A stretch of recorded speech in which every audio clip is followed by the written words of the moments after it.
नमस्कार साथियों, मेरा नाम है आर के सिंह। संस्कृति पीसीएस यूट्यूब चैनल पर आप सभी का स्वागत है। आज के इस एपिसोड में हम बात करने वाले हैं मध्य प्रदेश राज्य लोक सेवा आयोग के द्वारा वर्ष 2015 में जो प्रारंभिक परीक्षा आयोजित की गई थी। इस परीक्षा में जीएस पेपर 1 के अंतर्गत जो भूगोल, पर्यावरण, जनसंख्या, नगरीकरण के जो प्रश्न पूछे गए थे उन पर आज हम बात करेंगे। देख लेते हैं कि इस वर्ष जीएस के पेपर में कौन से प्रश्न पूछे गए थे।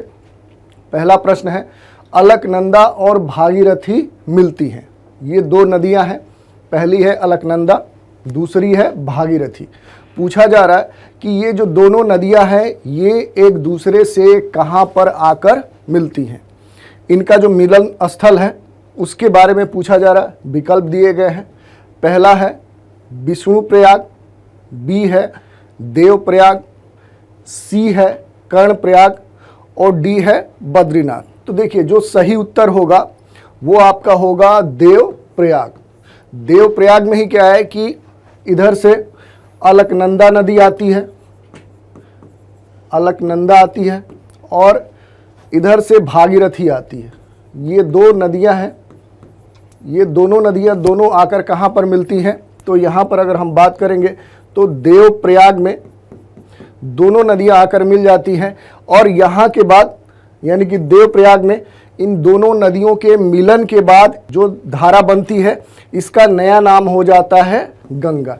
तो यही प्रश्न आपसे पूछ रहा है कि अलकनंदा और भागीरथी ये जो दो नदियां हैं ये कहाँ पर आकर मिलती हैं। अब देखिए, इसमें भी एक दो इन्फॉर्मेशन आप देख सकते हैं कि ये जो कौन सी नदी है भागीरथी, ये कहाँ से निकलती है। तो यहाँ पर क्या है कि जो उत्तरकाशी, जो उत्तराखंड का उत्तरकाशी जिला है, उत्तरकाशी जिला में क्या है कि गोमुख के समीप, गोमुख के समीप क्या है कि यहाँ पर एक ग्लेशियर देखने को मिलेगा। कौन सा ग्लेशियर?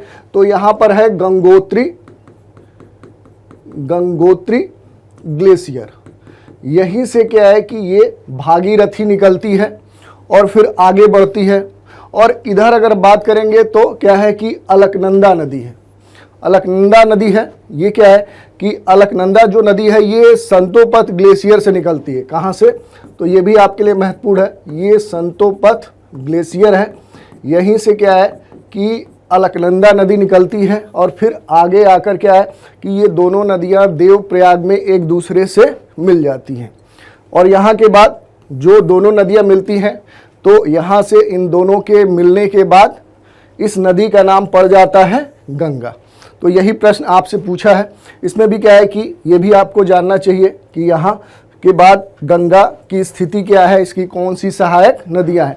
तो अगर गंगा की मुख्य सहायक नदियों की बात करें तो इसमें कई सारी इसकी सहायक नदियाँ हैं। जो कुछ महत्वपूर्ण नदियाँ हैं जैसे रामगंगा है, बरुणा है, गोमती है, भागीरथी है, घाघरा है जिसको सरयू भी बोला जाता है, गंडक नदी है, बूढ़ी गंडक है, बागमती है, कोसी है, महानंदा है। तो ये सारी क्या है कि गंगा की कुछ महत्वपूर्ण नदियां हैं। अब इसी में देखिए, इसको अगर थोड़ा सा मैप पर हम देखें तो ये देखिए कि जैसे पूछता है पंचप्रयाग, क्या है पंचप्रयाग, और उसी से जुड़ा हुआ ये प्रश्न था कि जो देवप्रयाग है ये पंचप्रयाग में से ही एक है। यानी कि जो भागीरथी नदी है और इधर से जो अलकनंदा नदी आ रही है ये दोनों जहाँ मिलती हैं ये एक प्रयाग होता है, इसको देवप्रयाग बोलते हैं। यहाँ पर ये मिलती हैं।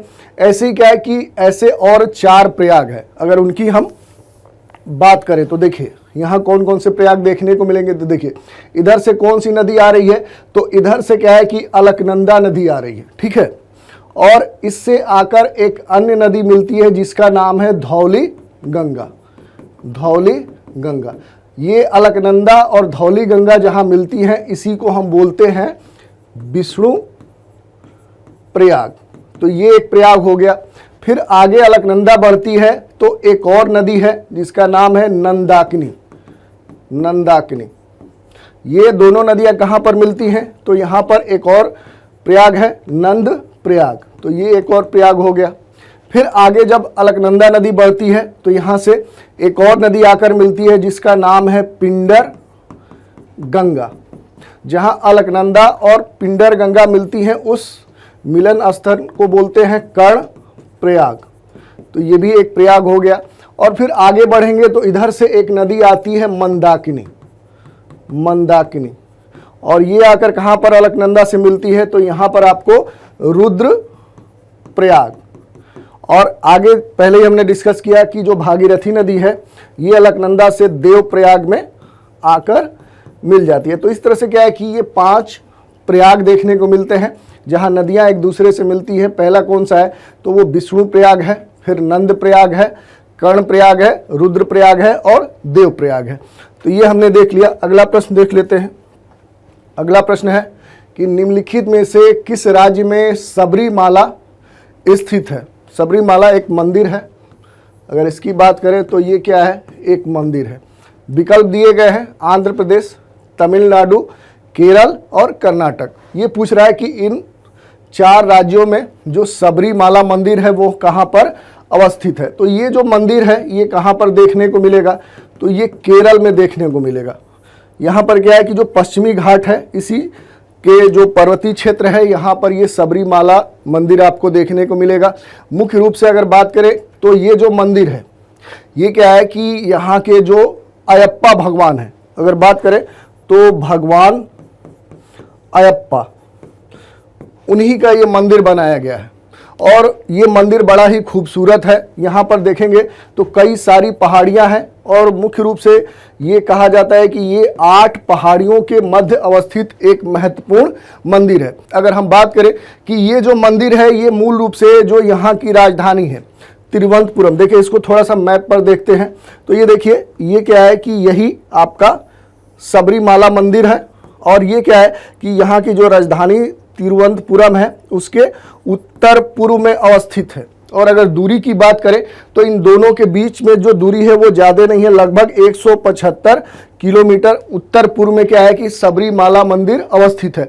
और इस मंदिर के बारे में ये भी कहा जाता है कि जो मक्का मदीना है उसके बाद से ये एक ऐसा मंदिर है जहाँ पर बड़े स्तर पे तीर्थ यात्री पहुँचते हैं। तो इस दृष्टिकोण से भी क्या है कि ये बड़ा ही एक महत्वपूर्ण मंदिर है। जैसे हमने बोला कि मक्का मदीना के बाद यह दुनिया का दूसरा सबसे बड़ा तीर्थ स्थल माना जाता है। अगला प्रश्न देख लेते हैं। बैलाडीला किसके उत्पादन के लिए प्रसिद्ध है। ये एक स्थान है, एक प्लेस है और उसके बारे में पूछ रहा है कि अलग अलग जो खनिज दिए गए, जैसे लॉयस दिया गया है, बॉक्साइट दिया गया है, कोयला दिया गया है और फिर क्या है कि अवरक दिया गया है। ये पूछा जा रहा है कि जो बैलाडीला है ये इनमें से किस खनिज के लिए सबसे अधिक महत्वपूर्ण है। तो अगर हम बात करें कि जो बैलाडीला है ये मूल रूप से क्या है कि ये हमें छत्तीसगढ़ में देखने को मिलेगा। अगर इसकी बात करें तो जो छत्तीसगढ़ है, जो छत्तीसगढ़ राज्य है वहीं पर ये प्लेस हमें देखने को मिलता है। यहाँ भी क्या है कि इस छत्तीसगढ़ राज्य में जाएंगे तो यहाँ पर जो दंतेवाड़ा जो डिस्ट्रिक्ट है, जो जिला है, वहाँ पर ये बैलाडीला हमें देखने को मिलता है। और ये किस लिए फेमस है, तो यहाँ पर बड़ी खानें हैं। किसकी हैं, तो आयरन ओर की, यानी कि लौह अयस्क की बड़ी खानें हमें देखने को मिलती हैं। बड़ा भंडार यहाँ पर है छत्तीसगढ़ में। और यहाँ भी अगर जाएंगे तो यहाँ पर एक महत्वपूर्ण कह सकते हैं पहाड़ी है।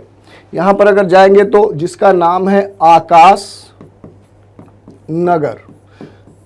इस पहाड़ी क्षेत्र में क्या है कि बड़ी आयरन ओर की खानें हमें देखने को मिलती हैं। तो इस दृष्टिकोण से देखें तो यहाँ पर जो बैलाडीला है छत्तीसगढ़ के दंतेवाड़ा आप देखते होंगे कि नक्सलाइड एरिया है, इस कारण से अक्सर चर्चा में बना रहता है।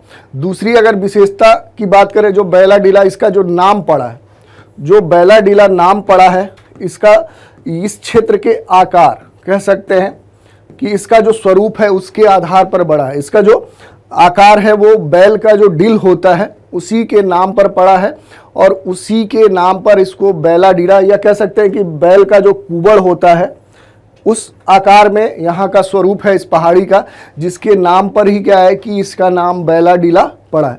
तो आपका जो सही उत्तर होगा वो होगा लौह अयस्क। तो ये हमने देख लिया। इसको मैप पर भी आप देख सकते हैं। ये देखिए छत्तीसगढ़ राज्य में आएंगे तो ये कौन सा जिला है, तो यही आपका दंतेवाड़ा है। यहाँ पर आप आएंगे तो बड़े स्तर पे क्या है कि यहाँ पर आपको लोहे की खदानें आपको देखने को मिलेंगी और इस कारण से ये क्या है कि काफ़ी वैश्विक स्तर पे प्रसिद्ध है और भारत का सबसे महत्वपूर्ण आयरन ओर का एक क्षेत्र है। अगला प्रश्न देख लेते हैं। ये कह रहा है, चौथा प्रश्न, भारत में अभ्रक का सर्वाधिक उत्पादक राज्य कौन सा है? ये 4 राज्य दिए गए हैं, झारखंड, राजस्थान, ओडिशा और आंध्र प्रदेश। पूछा जा रहा है कि यहाँ पर अभ्रक का सबसे बड़ा प्रोड्यूसर स्टेट भारत का कौन सा है? तो इन राज्यों में देखेंगे तो जो सबसे बड़ा प्रोड्यूसर स्टेट है, उत्पादक राज्य है, वो कौन सा है? तो वो आपका आंध्र प्रदेश है। ये अभ्रक का अगर बात करें तो भारत में ये पहले स्थान पे है, इसका जो स्थान है वो प्रथम है और भारत में जो कुल अभ्रक है उसका अगर हम देखेंगे तो लगभग 67% क्या है कि इसी राज्य में भंडार है। इसके अलावा अगर हम बात करेंगे तो भारत के जो अन्य राज्य हैं जहां पर अभ्रक के भंडार हैं, उनमें अगर हम बात करेंगे कि दूसरे नंबर पे जो है वो कौन सा राज्य आता है, तो वो बिहार आता है। देखिए ये क्या है कि ये भंडार की हम बात कर रहे हैं और ये जो है प्रथम क्या है कि भंडार के साथ क्या है कि ये उत्पादक राज्य भी है। तो देखिए अगर हम बात करें तो उत्पादक और भंडार दोनों के दृष्टिकोण से पहले स्थान पे आंध्र प्रदेश है, लेकिन अगर भंडार के दृष्टिकोण से देखें तो पहले पे तो आंध्र प्रदेश है ही, दूसरे पे क्या है कि आपका बिहार राज्य है। बिहार में अगर बात करेंगे कि कुल जो अभ्रक का भंडार है जिसमें 67% क्या है कि लगभग आंध्र प्रदेश में है। बिहार में अगर आएंगे तो यहाँ पर 20 से 22% का आंकड़ा दिया जाता है जो अभ्रक का भंडार है।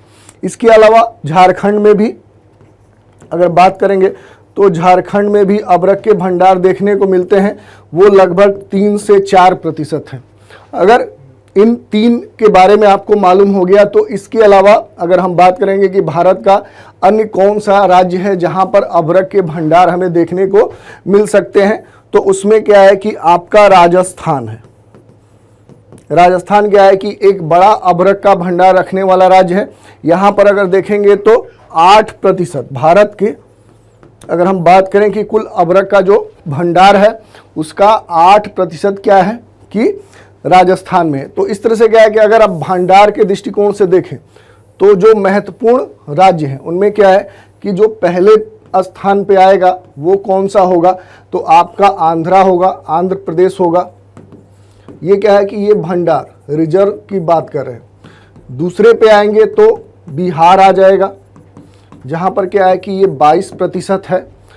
तीसरे पे आप आएंगे तो आपको राजस्थान देखने को मिलेगा जहाँ पर 8% आंकड़ा दिया गया है। इसके अलावा अगर हम बात करेंगे तो चौथे स्थान पे क्या है कि झारखंड आ जाएगा जहाँ पर 3% है। तो ये क्या है कि ये भंडारण के दृष्टिकोण से भारत के कुछ महत्वपूर्ण अभ्रक के राज्य थे और सही जो उत्तर होगा आपका आंध्र प्रदेश, ये सबसे बड़ा उत्पादक है। अगर हम बात करें कि अपने देश में अभ्रक का जो कुल अनुमानित भंडार है, यानी कि देश में अभ्रक का जो कुल अनुमानित भंडार है वो क्या है कि 3 लाख टन से भी अधिक है।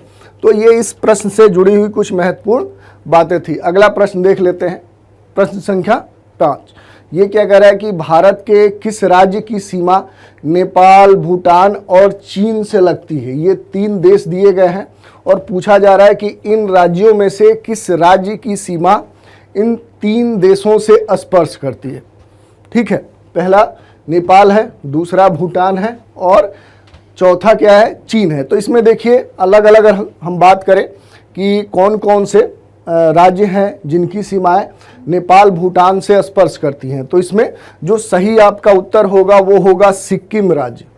सिक्किम जो राज्य है इसकी सीमाएं क्या है कि नेपाल से भी लगती हैं, भूटान से भी लगती हैं और चीन से भी लगती हैं। इसके अलावा अगर हम बात करें कि जो अरुणाचल प्रदेश है, अगर अरुणाचल प्रदेश की बात करें कि जो अरुणाचल प्रदेश है आखिर इसकी सीमाएं किन किन देशों से लगती हैं, तो जो अरुणाचल है ये मूल रूप से क्या है कि आप देखेंगे तो इधर क्या है कि ऊपर इसके उत्तर में क्या है कि चीन है। अगर इसके कह सकते हैं कि दक्षिण पूर्व में देखेंगे तो आपको म्यांमार देखने को मिलेगा, और इसी के साथ जो अरुणाचल प्रदेश है इसकी जो सीमा है वो भूटान से भी लगती है। तो इसमें क्या है कि ये तीनों नहीं है, बल्कि क्या है कि चीन, म्यांमार, भूटान है। तो ये हो गया। अगला जो है मेघालय, जो मेघालय राज्य है इसकी जो सीमा है वो किस देश से लगती है? तो जो मेघालय है इसकी सीमा केवल एक देश से लगती है, वो है बांग्लादेश। और इसके अलावा अगर हम पश्चिम बंगाल है इसकी भी सीमाएं 3 देशों से लगती हैं। अगर उनकी बात करें कि आखिर वे कौन से देश हैं जिनसे पश्चिम बंगाल की सीमाएं लगती हैं, तो जो पहला देश होगा वो आपका होगा नेपाल, दूसरा जो होगा वो होगा भूटान, और तीसरा जो होगा वो होगा बांग्लादेश। तो ये 3 देशों से क्या है कि पश्चिम बंगाल की जो सीमाएं हैं वो लगती हैं। तो इसमें क्या है कि जो 3 देश दिए गए थे, नेपाल, भूटान और चीन, उससे लगने वाली जो सीमाएं हैं वो सिक्किम राज्य है। इसको चाहे तो हम मैप पर भी देख सकते हैं। ये देखिए, ये मैप दिया गया है, यहाँ पर आप देखेंगे ये जो सिक्किम है, तो सिक्किम की जो सीमा है वो क्या है कि वो 3 देशों से लगती है। ये क्या है कि आपका सिक्किम राज्य है, तो इधर देखिए नेपाल है, इधर भूटान है, ठीक है, और इसी के साथ अगर देखेंगे तो ऊपर क्या है, उत्तर में इसका चीन है। तो 3 देशों से जो सिक्किम राज्य है इसकी सीमाएं लगती हैं। अगला प्रश्न देख लेते हैं। ये कह रहा है कि तालचर प्रसिद्ध है, या कह सकते हैं कि तालचर जो प्रसिद्ध कोयला क्षेत्र है ये कहाँ पर देखने को मिलेगा? भारत के किस क्षेत्र में या किस राज्य से इसका संबंध है? पहला विकल्प है मध्य प्रदेश, दूसरा है छत्तीसगढ़, तीसरा है बिहार और चौथा है उड़ीसा। ये पूछ रहा है कि भारत में जो कोयले का एक प्रमुख क्षेत्र है तालचर, वो कहाँ पर हमें देखने को मिलेगा? तो देखिए, जो तालचर कोयला क्षेत्र है ये हमें उड़ीसा में देखने को मिलेगा। कहाँ पर देखने को मिलेगा? तो ये उड़ीसा राज्य में देखने को मिलेगा। और यहाँ पर भी क्या है कि उड़ीसा का अगर हम बात करें तो जो उड़ीसा है, जो उड़ीसा राज्य है, यहाँ का एक प्रमुख जिला है जिसको अनुगुल बोलते हैं, अनुगुल। तो इसी जिले में क्या है कि ये तालचर जो कोयले का क्षेत्र है ये हमें देखने को मिलता है। यहाँ पर बड़े स्तर पे अगर हम बात करेंगे तो कोयला की खानें देखने को मिलती हैं, और ये जो कोयला यहाँ से उत्पन्न होता है उसका जो उपयोग किया जाता है, यहाँ से जो कोल निकलता है इसका जो उपयोग किया जाता है वो ऊर्जा उत्पादन में किया जाता है, एनर्जी के प्रोडक्शन में किया जाता है। इसके अलावा इसका जो उपयोग है वो प्रगलन के साथ क्या है कि उर्वरक, फर्टिलाइजर बनाने में भी इस कोयले का उपयोग किया जाता है। तो यही आपसे पूछा था। और इसमें अगर बात करेंगे कि ये जो पूरा तालचर कोयला क्षेत्र है इसके अगर पूरे क्षेत्रफल की बात करेंगे तो इसका जो क्षेत्रफल है, अगर इसके क्षेत्रफल की बात करें तो ये क्या है कि लगभग 500 वर्ग किलोमीटर का एक क्षेत्र है जो मूल रूप से उड़ीसा में अवस्थित है, और ये यहाँ के अनुगुल डिस्ट्रिक्ट में ये देखने को मिलता है। यहाँ पर ये 500 वर्ग किलोमीटर में फैला हुआ एक महत्वपूर्ण कोयला क्षेत्र है। तो ये हमने देख लिया। अगला प्रश्न देख लेते हैं। देखिए, इसी को अगर मैप पे हम देख लें तो ये क्या है कि ये हमें देखने को मिलेगा, ये पूरा जो क्षेत्र है ये क्या है कि यहाँ पर हमें कोयले का ये क्षेत्र देखने को मिलेगा जो 7 नंबर। तो देखिए यहाँ पर अगर मैप पे आएंगे तो यहाँ पर क्या है कि आपको ये तालचर कोयला क्षेत्र देखने को मिलेगा। ये पूरा जो इधर का क्षेत्र है आपको कोयला भंडार के दृष्टिकोण से क्या है कि ये भारत के जो क्षेत्र हैं ये कोयले के भंडार के लिए सबसे अधिक महत्वपूर्ण है। अगला प्रश्न देख लेते हैं। ये कह रहा है कि गरजता 40, प्रचंड 50 एवं चीखता 60 क्या है? ये क्या है कि कह सकते हैं कि ये बोलचाल में एक जो पौने हैं अगर बात करें तो ये पौनों को ही क्या है कि ये नाम दिया गया है। क्या नाम दिया गया है? तो गरजता 40, प्रचंड 50 और चीखता 60 विकल्प दिए गए हैं कि ये समुद्री तूफान है। बी दे रहा है कि दक्षिणी गोलार्ध में पश्चिमी पौने हैं। सी कह रहा है कि उत्तरी गोलार्ध में पश्चिमी पौने हैं, और डी कह रहा है प्रशांत महासागरीय जलधाराएं हैं। ये प्रश्न आपसे पूछ रहा है। तो इसमें जो सही उत्तर होगा वो होगा दक्षिणी गोलार्ध में आएंगे तो यहाँ पर जो पौनों का प्रवाह है उसी को क्या बोला जाता है? ये अलग अलग नाम दिए जाते हैं। अगर इस यहाँ पर अगर दक्षिणी गोलार्ध में 40 degree south, 50 degree south, 60 degree south. इस अक्षांशीय क्षेत्र में आएंगे तो यहाँ पर तीव्र गति से जो प्रवाहित होने वाली शक्तिशाली पवनें हैं, उन्हीं को अलग अलग अक्षांशीय क्षेत्रों में ये नाम दिए गए हैं। इसमें भी क्या है कि ये इनका जो प्रवाह है ये मूल रूप से क्या है कि 40 डिग्री दक्षिणी अक्षांश से लेकर 60 डिग्री दक्षिणी अक्षांश के बीच में जो तीव्र शक्तिशाली पश्चिमी पवनें प्रवाहित होती है, उन्हीं को ये नाम दिया गया है। इनकी जो गति होती है वो काफ़ी अधिक होती है, प्रचंड नाम होता है। और इसी के आधार पर अगर हम देखें तो 40 डिग्री वाला जो अक्षांश है वहाँ पर गरजता चालीसा, जो 50 है वहाँ पर 50 और 60 डिग्री अक्षांश पे जाएंगे तो यहाँ पर क्या है कि चीखता साठा के नाम से इसको पुकारा जाता है। तो आपका जो सही उत्तर होगा वो होगा बी। अगला प्रश्न देख लेते हैं। यहाँ पर एक प्रश्न है, ये कह रहा है कि अल्फा है क्या? तो ये क्या है, इसके सामने विकल्प दिए गए हैं। एक प्रकार की घास है, ये एक जनजाति है, ये एक पशु है, ये एक सिटी है, एक नगर है। तो देखिए ये जो है ये मुख्य रूप से क्या है कि एक घास की प्रजाति है, एक प्रकार की क्या है कि ये घास है। ये कह सकते हैं कि ये अगर इस घास की विशेषता की बात करें तो ये एक फलीदार घास है। ये क्या है कि एक फलीदार घास है और ये वर्ष के सभी माहों में क्या है कि इसका विकास देखने को मिलता है। यानी कि ये क्या है, ये 12 मासी घास है। ये क्या है कि सालों भर देखने को मिलती है। इसके अलावा अगर बात करें तो ये मूल रूप से क्या है कि इसमें कई सारे पोषक तत्व भी मिलते हैं। अगर उनकी बात करें तो इस घास में प्रोटीन,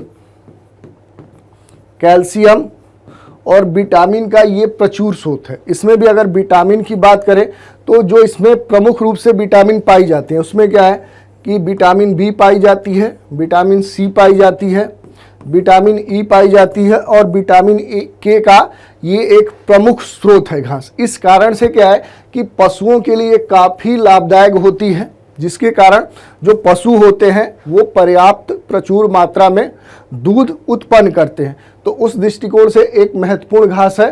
तो यही प्रश्न आपसे पूछा था।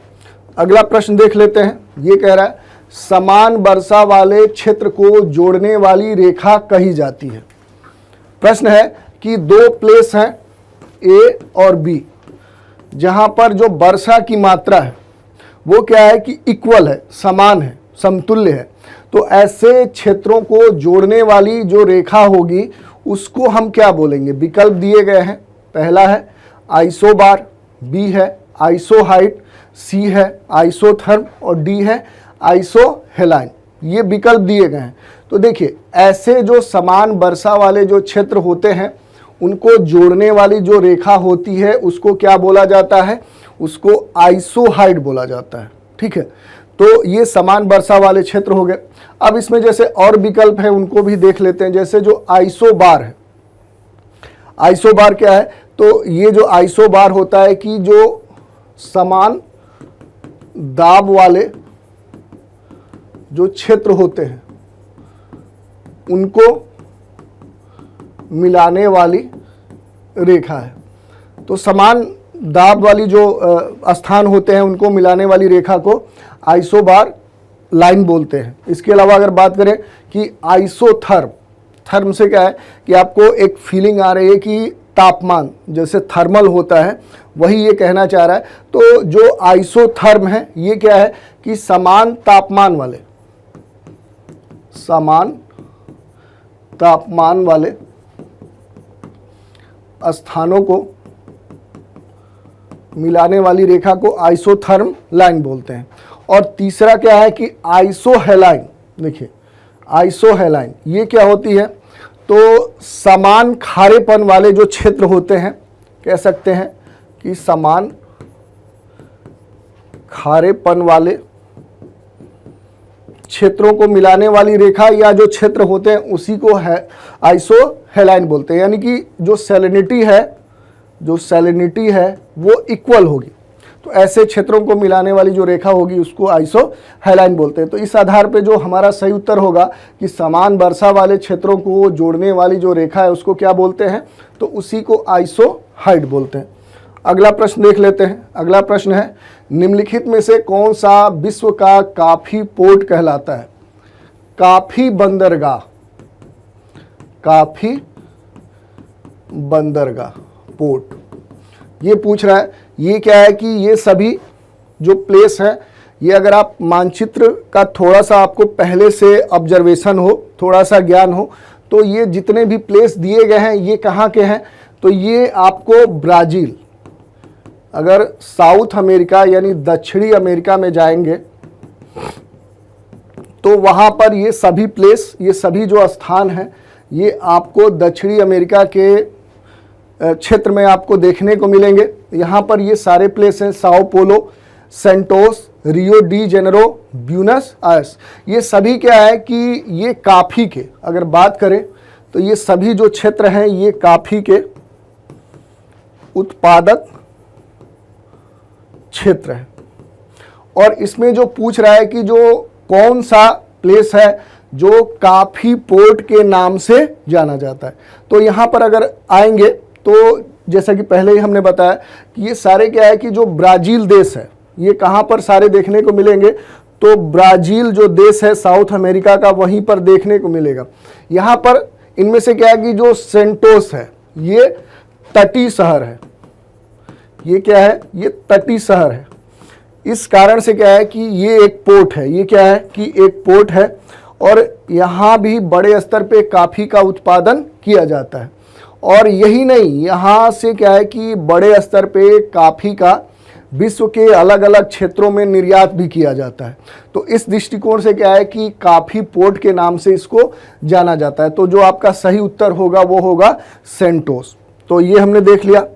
इसको चाहे तो आप मैप पर भी देख सकते हैं कि अगर साउथ अमेरिका में आएंगे तो यहाँ पर जो सेंटोस आपको देखने को मिलेगा। तो देखिए ये क्या है कि ये ब्राज़ील है, ब्राज़ील का जो तटीय शहर कौन सा है, तो ये है आपका सेंटोस। ये क्या है कि ये कॉफ़ी बंदरगाह के नाम से भी प्रसिद्ध है।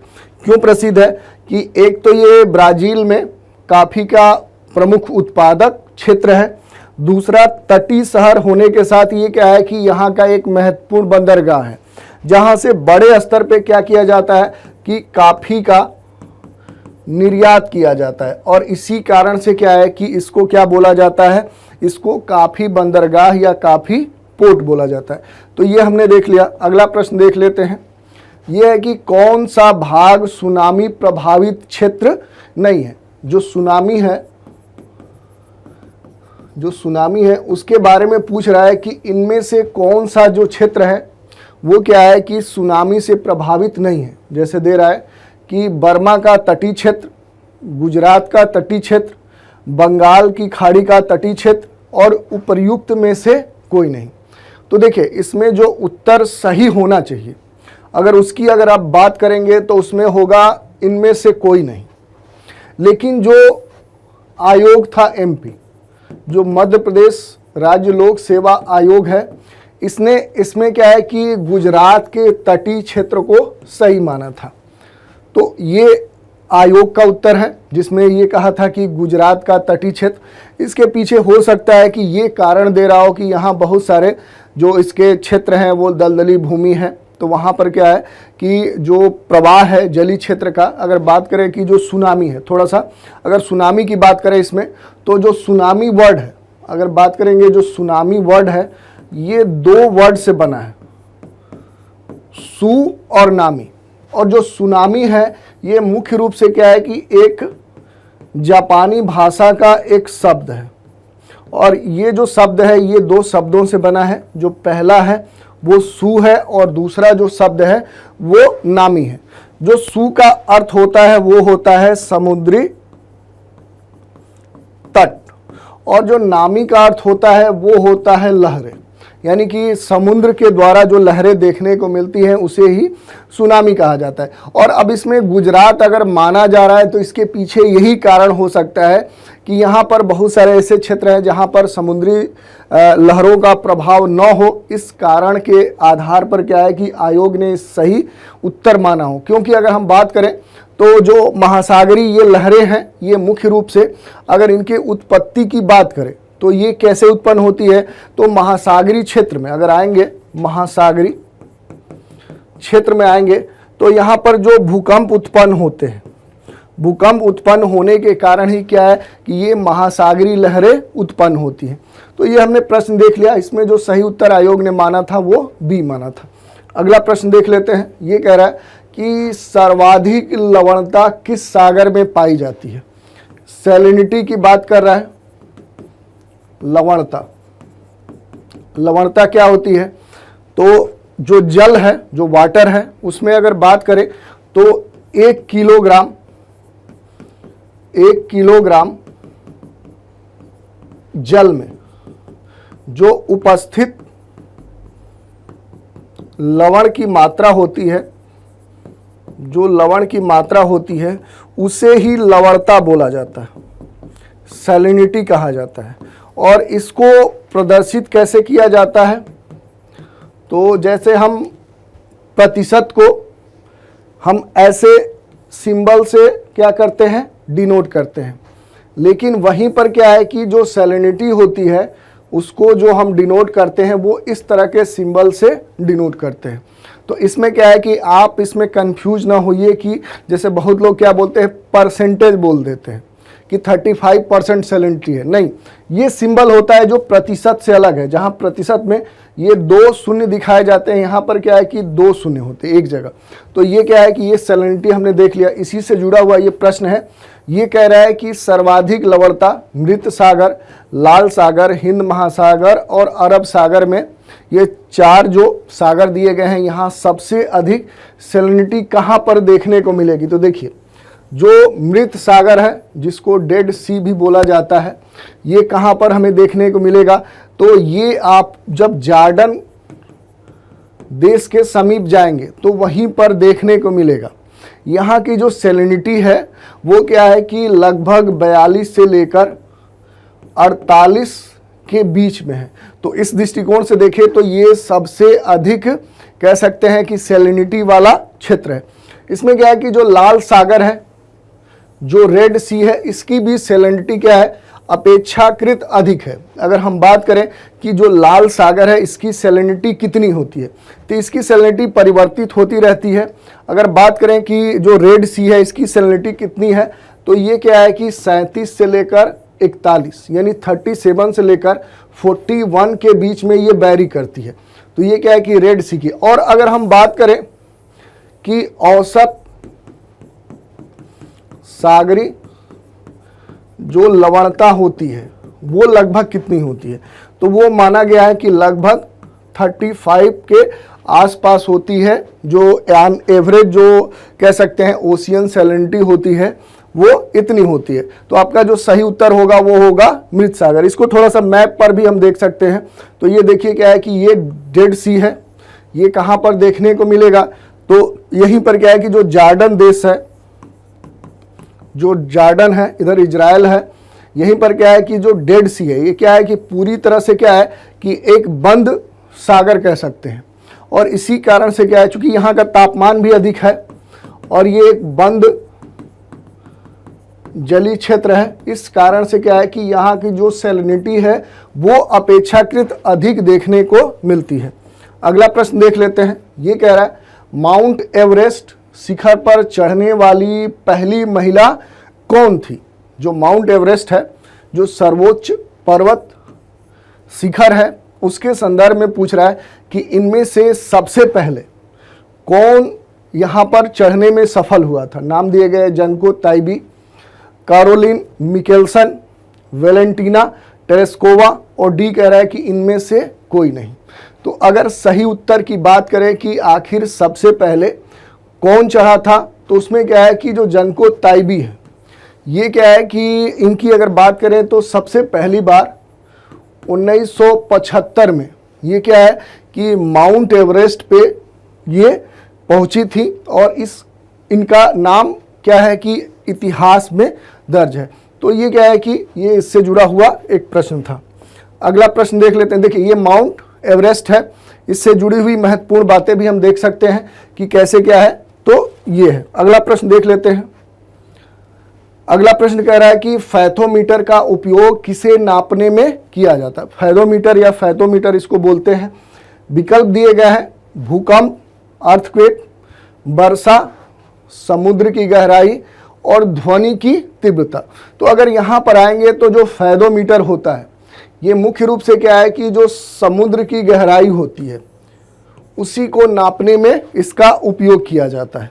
तो ये इसी से जुड़ा हुआ प्रश्न है। इसमें भी अगर हम भूकंप की बात करें कि तब भूकंप को मापने के लिए किस इंस्ट्रूमेंट का उपयोग किया जाता है, तो उसको हम बोलते हैं सिस्मोग्राफ। उसको क्या हम बोलते हैं? उसको हम बोलते हैं सिस्मोग्राफ।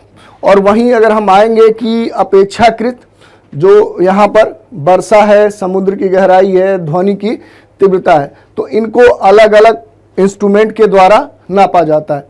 तो ये हमने देख लिया। अगला प्रश्न देख लेते हैं। ये कह रहा है कि भूकंप की तीव्रता किसे मापी जाती है। तो जैसा कि पहले ही हमने बताया कि जो सिस्मोग्राफ होता है, ये देखिए जो सिस्मोग्राफ होता है इसी के द्वारा क्या है कि भूकंप की तीव्रता मापी जाती है। तो यही प्रश्न आपसे पूछा था। और इसके अलावा जैसे बैरोमीटर है तो ये वायुदाब को नापता है। तो ऐसे क्या है कि इसका जो सही उत्तर होगा आपका होगा सिस्मोग्राफ। अगला प्रश्न देख लेते हैं। अगला प्रश्न कह रहा है कि वर्ष का सबसे बड़ा दिन कौन सा होता है। वर्ष का सबसे बड़ा दिन कौन सा होता है। तो देखिए अगर हम उत्तरी गोलार्ध में आएंगे तो यहाँ पर वर्ष का जो सबसे बड़ा दिन होता है वो कौन सा होता है, तो वो होता है 21 जून। ये क्या होता है कि ये वर्ष का सबसे बड़ा दिन होता है। इस समय क्या है कि जो सूर्य की किरणें हैं यहाँ पर अपेक्षाकृत अधिक समय पड़ती हैं। इस कारण से क्या है कि इस समय क्या है कि इस दिन को सबसे बड़ा दिन देखने को मिलता है। और अगर हम सबसे छोटे दिन की बात करें तो वो किस माह में देखने को मिलेगा, तो वो दिसंबर माह में देखने को मिलेगा। और किस तिथि को देखने को मिलेगा, तो वो 22 दिसंबर को देखने को मिलेगा। तो इस आधार पर जो सबसे बड़ा दिन होगा वो कब देखने को मिलेगा, तो वो 21 जून को देखने को मिलेगा। और ये क्या है कि जो पृथ्वी है और सूर्य है उनके बारे में दिया गया है कि कैसे पृथ्वी और सूर्य क्या है कि अपने पथ पे परिक्रमा करते हैं और उसके द्वारा जो दिन की अवधि है वो निर्धारित होती है। तो उसका एक क्या है कि एक रिप्रेजेंटेशन है। इसमें हम देख सकते हैं कि कब जो सौर विकिरण है कहाँ पर लंबवत होती है, कब कहाँ पर सीधी पड़ती है, कब विषुवत रेखा पर पड़ती है, कब कर्क रेखा पर पड़ती है, कब मकर रेखा पर पड़ती है, कब समर सोलेस्टिस होता है, कब विंटर सोलेस्टिस होता है। इसके अलावा अगर हम बात करें तो एक और प्रश्न देख लेते हैं। ये कह रहा है कि निम्नलिखित में से किस प्रदेश में पिग्मी पाए जाते हैं। ये एक जनजाति है जो मुख्य रूप से विश्व के अलग अलग क्षेत्रों में देखी जाती है। अब उसमें भी क्या है कि मुख्य रूप से ये कहाँ की जनजाति है उसके बारे में पूछ रहा है। विकल्प दिए गए हैं सहारा, कालाहारी, विषुवत रेखी वन और पंपास। ये प्रश्न पूछा जा रहा है। ये क्या है कि ये जो जनजाति है एक तरह से क्या है कह सकते हैं कि ये शिकारी जनजाति है, खाना बदोश टाइप की है। शिकार पर ये अपना जीवन यापन करती है। और ये क्या है कि कह सकते हैं कि जो विषुवत रेखी क्षेत्र है जहाँ पर तापमान अधिक देखने को मिलता है वहीं पर मूल रूप से ये अफ्रीका में इसका विस्तार देखने को मिलता है। तो इस आधार पे अगर हम देखें तो यहाँ पर जो विषुवत रेखी वन है वहाँ पर जो पिग्मी जनजाति है वो बड़ी संख्या में देखने को मिलती है। तो ये आपका प्रश्न था। अगला प्रश्न देख लेते हैं। अगला प्रश्न कह रहा है कि ग्रेट बैरियर रीफ इनमें से कहाँ पर अवस्थित है। ए है प्रशांत महासागर, बी है हिंद महासागर, सी है भूमध्य सागर और डी है अटलांटिक महासागर। तो देखिए जो ग्रेट बैरियर है ये कहाँ पर देखने को मिलेगा, तो ये हमें प्रशांत महासागर में देखने को मिलेगा। ये देखिए ये क्या है कि मैप पर प्रशांत महासागर में ये ग्रेट बैरियर का, जैसे ऑस्ट्रेलिया के समीप आएंगे तो यहीं पर आपको ग्रेट बैरियर रीफ देखने को मिलेगा। यहाँ पर जो प्रशांत महासागरीय क्षेत्र है वहीं पर ये हमें देखने को मिलता है। तो यही प्रश्न आपसे पूछा था कि जो ग्रेट बैरियर रीफ है ये कहाँ पर देखने को मिल सकता है। तो जो आपका सही उत्तर होगा वो होगा प्रशांत महासागर। तो आज हम अपने इस एपिसोड में वर्ष 2015 में जो भूगोल, पर्यावरण और नगरीकरण के जो प्रश्न पूछे गए थे उन पर हमने चर्चा की। तो आज के इस एपिसोड में इतना ही। नए एपिसोड में एक नए अंक के साथ फिर मिलेंगे, तो आप हमारे साथ बने रहें। इसके लिए धन्यवाद।